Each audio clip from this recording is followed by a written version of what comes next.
everyone, and welcome to another adventure with the Kellers in Colorado.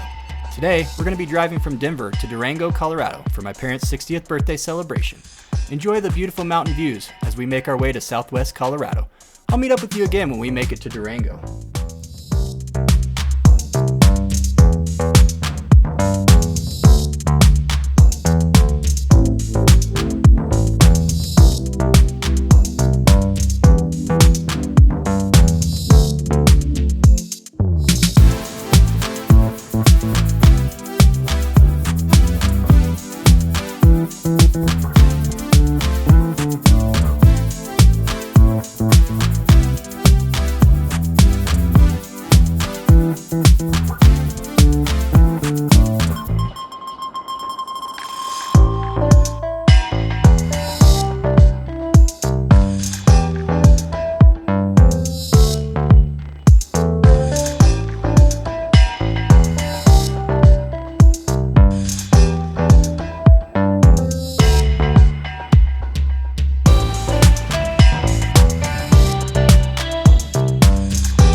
Scenery like that, road trips don't get much better. I'll take you on a tour of our Airbnb at the end of the video, but I want to get right into it with our day 2 adventure. One thing my parents really wanted to do is take a ride on one of Durango's most popular attractions, the Durango to Silverton Train. All aboard!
Mudslide was covering the tracks closer to Silverton, causing the train to turn around at Cascade Canyon and cut our trip short. In hindsight, it was a blessing in disguise because all the rocking back and forth on the train was starting to get to all of us. If you're not keen on going all the way to Silverton, the Cascade Canyon trip is a great way to experience the train, without having to spend an entire day doing it. I'll see you again when it's time for some whitewater rafting.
Now the real adventure begins. Having been whitewater rafting before, and because the water level was so low in late July, Carly and I decided to take on the Animas River by kayak, while the rest of the family stuck to the traditional raft. As you'll see by the end of the day, it definitely added more excitement to our trip, but maybe a little too much.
Thanks for coming along on our adventure to Durango, Colorado. I hope you enjoyed our trip, and I hope we gave you some ideas of fun things to do, or not to do, in Durango. If you want to see more of the Kellers in Colorado and want to come along on our future adventures, be sure to subscribe below and hit the bell for notifications. Thanks again for watching.